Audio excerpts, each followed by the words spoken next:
It was one of those crisp October mornings at Riverside City Zoo, when everything looked predictably ordinary. Parents juggled strollers and melting ice cream cones like it was an Olympic event. Children pressed sticky hands to glass, shrieking at animals that were frankly more interested in napping.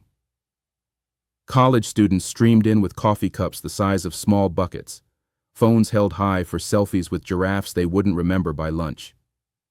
The atmosphere was routine, scripted, boring in its familiarity. And then, right on schedule for modern life, routine collapsed in spectacular fashion. The alarm system erupted, its blaring tone resembling not so much a sophisticated safety mechanism as a badly tuned car horn announcing, "Congratulations, something has gone wrong again." Over the loudspeakers, the voice of the head of security crackled, monotone but freighted with subtext. A large predator had escaped its enclosure. Visitors heard, panicked, and did what humans always do when confronted with danger: dropped half-eaten food, abandoned expensive strollers, and sprinted in whichever direction seemed least sensible. In seconds, the zoo transformed from family attraction to evacuation drill. Sirens shrieked over the cries of children, and gates clanged shut in a sound that promised safety, but delivered only theater. Security officers rushed into view, tranquilizer rifles swinging like props in a film. They barked clipped commands at one another, which sounded authoritative until you realized they contradicted each other every 30 seconds. Somewhere, a radio squawked instructions no one followed. And then, as if to underline the absurdity, the star of the show arrived. Out from behind the autumn trees strolled Apollo, a lion with a mane glowing gold against the leaves. He did not roar or lunge. He walked at a measured pace, a living embodiment of calm, while humans around him staged chaos on cue. It was not a predator in frenzy, but a reminder that sometimes the animal is the only one not panicking. Meanwhile, staff clung to protocols like lifebuoys. Doors slammed, perimeters were declared, and all of it had the unmistakable air of improvisation disguised as planning. No one wanted to admit what the alarm had already announced. The system had failed, the locks had faltered, and the zoo was relying on luck. Visitors filmed on their phones, narrating with the shaky voices of amateur reporters, certain that history, or at least viral content, was unfolding. The irony was impossible to miss. The zoo, built on the promise of safety and control, was undone by a single animal walking calmly where it wasn't supposed to. The institution's claim to order had collapsed under the weight of its own announcement. By the time the lion reached the main path, one fact was undeniable. The chaos was less about a predator on the loose and more about people realizing, in real time, that their secure systems were only as strong as the weakest lock. If moments like this move you, leave a like and write in the comments which city you're watching from. Long before Apollo became the headline attraction for all the wrong reasons, he entered the zoo as a tiny, fragile cub. His mother had done what many wild animals do under stress. She refused him. At that point, most institutions would have filed the case under nature took its course and moved on. But at Midland Zoo, responsibility landed on one man, Walter Harris. Not a team of specialists, not a task force with a budget, just one weary keeper with a cot and a coffee thermos. The official story paints this as an act of devotion, almost saintly. What it really was, unpaid overtime masquerading as destiny. Walter was not given a cape or a medal. He was given a bottle, a logbook, and a schedule that ignored the concept of sleep. Every 3 hours he prepared formula, washed bottles until his fingers cracked, and recorded weights as if the paperwork itself might keep the cub alive. Romance? Not quite. It was work, endless, repetitive, grinding work. The cub, of course, did what cubs do. Cried, resisted feeding, and stumbled through life with the grace of a drunk kitten. Walter sat by, not because the institution had some master plan, but because the institution had no plan at all. The heroic narrative would later say he chose. Apollo. In truth, no one else volunteered for the graveyard shift of raising a lion by hand, and so the routine took shape. Bottle at midnight, notes at dawn, cautious play in the afternoon. Slowly, the cub gained strength. Slowly, the administration realized they might actually get a surviving lion out of this arrangement. By the time Apollo could walk on his own, the zoo had a new success story, crafted not by strategy, but by an employee too stubborn to walk away. When Walter retired, his decades of improvised care were distilled into a plaque and a handshake. The institution packaged his years of sleepless nights into a tidy anecdote about dedication. Apollo became a testament to the bond between keeper and animal, a phrase repeated in brochures as if trust could be laminated alongside a membership card. The reality? One man filled in for a system that should have supported him, but didn't. So when Apollo walked free years later and Walter just happened to be standing there, it looked to outsiders like fate, like the climax of a touching story. In truth, it was déjà vu of institutional neglect. A retired worker, once again in the wrong place at the wrong time, filling gaps the system had left behind. Heroism? Maybe, but mostly unpaid overtime, rebranded for public consumption. By the time Apollo set his paws on the central path of Riverside City Zoo, the entire safety apparatus looked less like a security force and more like an understaffed stage crew trying to remember their lines. Guards fanned out with tranquilizer rifles, forming what could generously be called a corridor, though it looked suspiciously like a group of people hoping the lion would politely stay between the lines. Their eyes darted, their shoulders twitched, and the only thing holding them steady was the possibility of becoming tomorrow's headline if they fired too soon. Chief of Security David Brooks barked orders into his radio, though it was hard to tell if anyone was listening. Half the team froze like statues, while the other half shifted positions so often they could have been rehearsing a poorly choreographed flash mob. Protocols dictated measured responses, calm movements, and precision timing. In practice, what the public saw was a collection of nervous employees, rifles trembling like they were auditioning for a disaster film. And then there was Walter Harris, standing at the gate with his cane, looking less like a hero and more like someone who'd simply run out of patience with chaos. The crowd had long since scattered, but his immobility turned into a silent indictment of the system around him. While sirens blared, while radios spat half-coherent commands, the man with no badge, no rifle, no official authority remained the only steady point on the map. Apollo advanced, unhurried, each step deliberate. The lion didn't roar or lunge. He walked with the unbothered confidence of someone who hadn't read the zoo's safety manual. Guards tightened grips on triggers, whispering about dart trajectories they'd never tested outside of training. To outsiders, it looked like a showdown.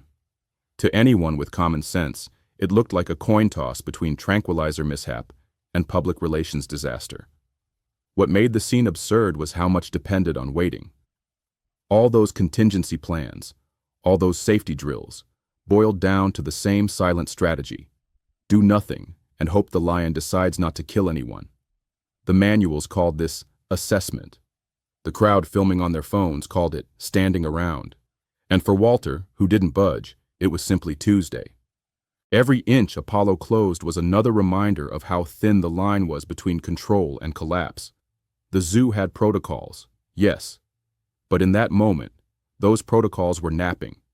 The real plan was improvised, live-streamed, and held together by the nervous patience of guards who knew that one wrong move could turn them from background actors into unwilling main characters. When the moment finally arrived, it did not look like a Hollywood climax. There were no slow-motion leaps, no heroic soundtrack. Instead, the zoo's central path resembled an impromptu social experiment. Place one retired man with a cane in front of a fully grown lion and see what happens. The crowd, or what was left of it, froze in place. Security staff gripped rifles but looked like extras waiting for a director who had forgotten to yell action. And in the middle of it all, Apollo slowed his steps and Walter Harris did absolutely nothing. By choice or necessity, no one could tell. The silence that spread across the grounds was not reverent awe. It was the collective gasp of people who realized their lives depended on an improvised encounter. Apollo tilted his head, lowered his mane, and breathed in the air around Walter as if searching for a memory.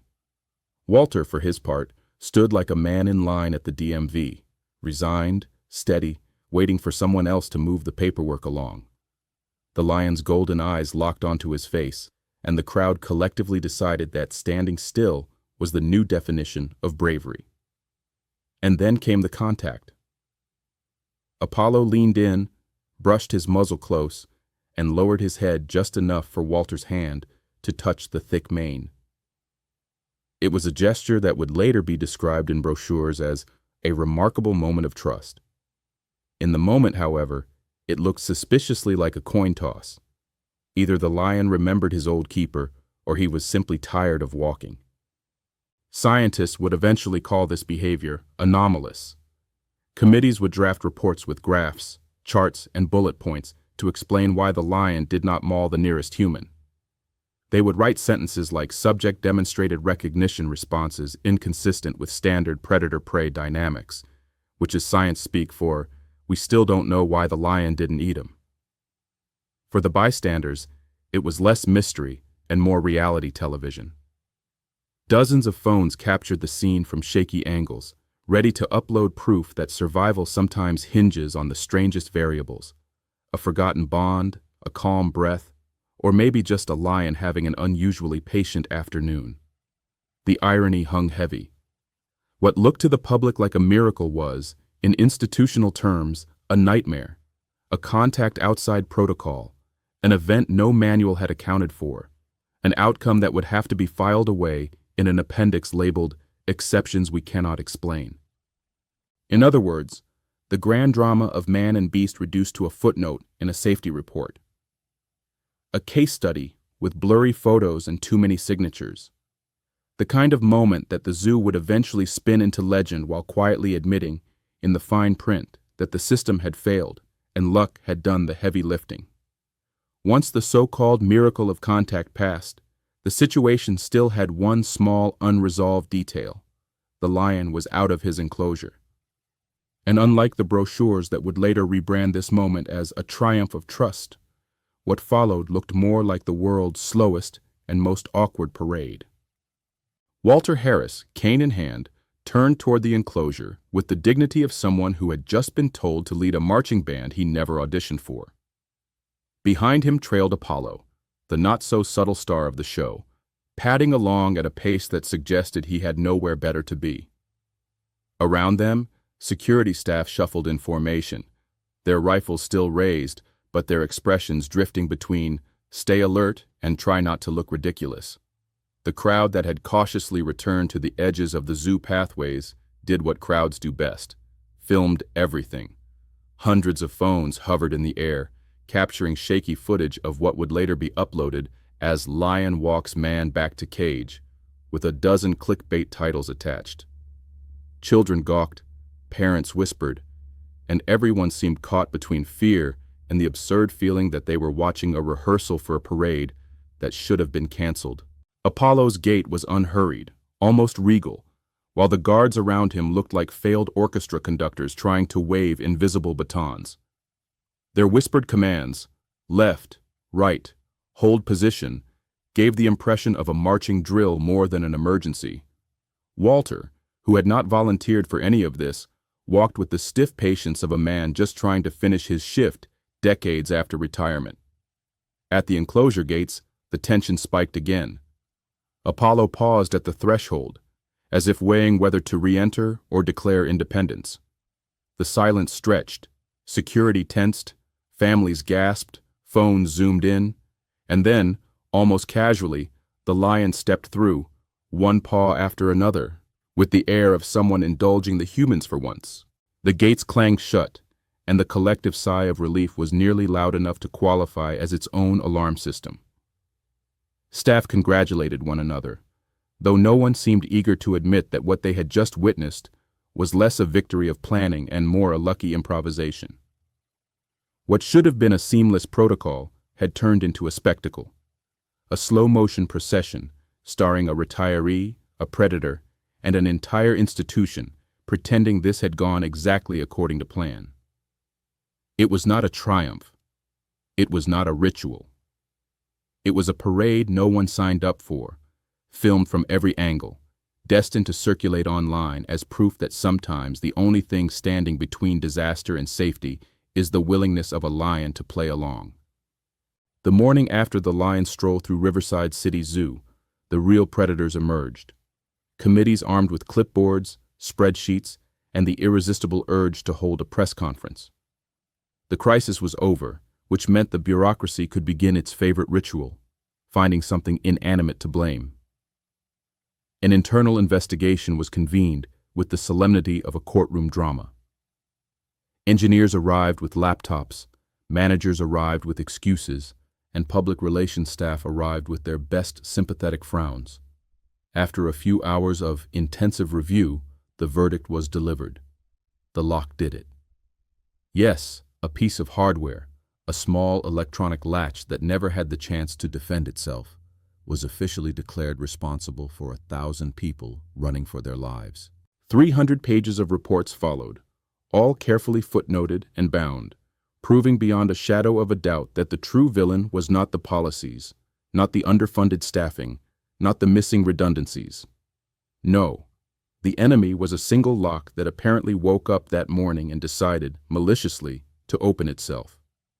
If the lock could have spoken, it would probably have pleaded guilty just to end the meeting. Meanwhile, the board congratulated itself on swift action.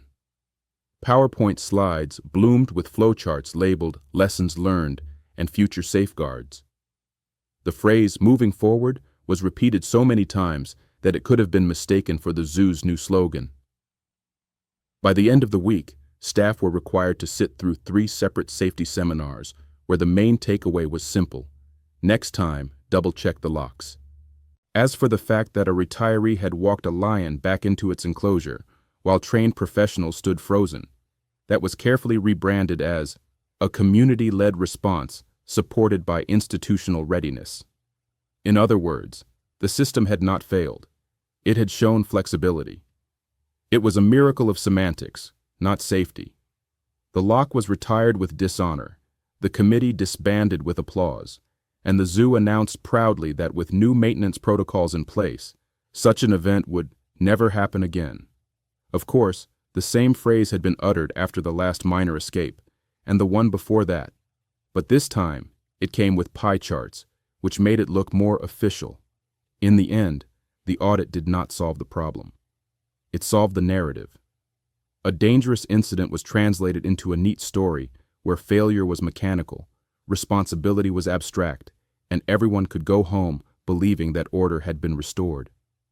Once the lock had been formally declared guilty, and the committees had congratulated themselves for their bravery in reading PowerPoint slides, the next stage of institutional genius began, turning a near disaster into a marketing plan. Suddenly, Apollo was no longer the lion that escaped. He became the lion that remembered, a brand new exhibit title that rolled off tongues smoother than the zoo's last PR slogan. Brochures were updated overnight. Posters appeared at bus stops. The escape wasn't a fiasco. It was, according to the zoo's communications office, a teachable moment. Nothing sells tickets like survival wrapped in sentiment. School programs were redesigned too. Children on field trips were now treated to a carefully curated story about the resilience of safety protocols. Never mind that those protocols had failed spectacularly. With enough PowerPoint slides and cartoon lines on the worksheets, the incident was reframed as proof that the zoo learns and grows. Teachers receive packets explaining that when a tranquilizer team freezes in place while a retiree saves the day, that's not a breakdown. That's community cooperation. Researchers jumped on board as well. Papers were proposed with titles like Long-Term Recognition in Captive Predators, a case study in emotional memory. Translation: Walter and Apollo had a staring contest, and now someone was getting a grant. The footage of their contact, once a terrifying reminder of institutional chaos, was looped in conference presentations, complete with graphs and bullet points. One academic even suggested a traveling lecture series called When Memory Roars.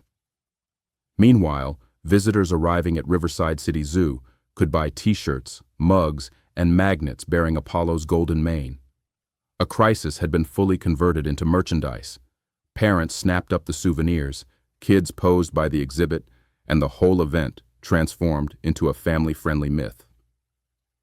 The same institution that had nearly let panic turn into tragedy now had a new hook to increase attendance. In the end, the educational outreach looked less like science and more like spin. The zoo wasn't just managing animals anymore, it was managing narratives. The message to the public was clear. Don't focus on the fact that a lion walked free in a crowded zoo. Focus on the heartwarming lesson, the research grant, and the limited edition mug. And in that way, the escape of Apollo stopped being a security crisis and became exactly what institutions love most, a marketing opportunity dressed up as education. In the end, the Riverside City Zoo didn't get a miracle. It got a calendar full of follow-up meetings. The headlines spoke of an extraordinary bond between man and beast. But behind the scenes, the only extraordinary thing was the number of safety briefings scheduled before lunch. Walter Harris? He became a reluctant folk hero. Though no one asked whether his unpaid overtime 2 decades earlier might have helped build the problem in the first place. Apollo? He went back into his reinforced pen, where tourists now lined up to stare at him, like he was a celebrity who had once walked a red carpet. Except the carpet was the zoo's asphalt path, and the award was simply not eating anyone. The zoo administration wasted no time in doing what administrations do best, reframing chaos as a story of resilience. A lion escaped, a retiree intervened, and a committee declared victory. The official narrative skipped over the uncomfortable truth that luck and improvisation held the day, not planning or technology. Instead, the escape was contextualized into a heroic saga. After all, telling people that a broken lock nearly caused a disaster doesn't sell annual memberships. In the staff cafeteria, the talk wasn't about miracles. It was about paperwork. Who was filling out the incident reports? Who was responsible for updating the safety manual? Who would get to present the lessons learned slide deck at the next inter-zoo conference? Bureaucracy had no time for awe. It had templates. And yet, the public clung to the myth. Visitors whispered about the magical bond between man and lion. Teachers turned the story into a moral for children, and YouTube comment sections filled with teary reflections about trust and memory. The irony was sharp. The real legacy of Apollo's escape was not trust or memory. It was a reminder that institutions survive not by being flawless, but by being skilled at rewriting their failures into legends. So, was this a story of love, bravery, or destiny? Not exactly. It was a story of how a zoo stumbled into disaster and walked out with a new marketing angle. No miracle required. Just another meeting on safety protocols, another report on system failures, and another catchy tagline for the gift shop. Because in the end, strength wasn't found in the lion, the man, or even the crowd. It was found in the ability of institutions to spin panic into a press release and tragedy into a tourist attraction. And somehow, that's the most predictable miracle of all. If this story struck a chord, subscribe to the channel, leave a like, and turn on notifications so you won't miss future episodes. And tell us in the comments, what do you value more? Strict discipline, real safety, or just a beautiful legend? Don't you fall for the guessing patient? Don't you pass more than hard moment love? Don't you fall for the guessing patient? Let them know where to take this road.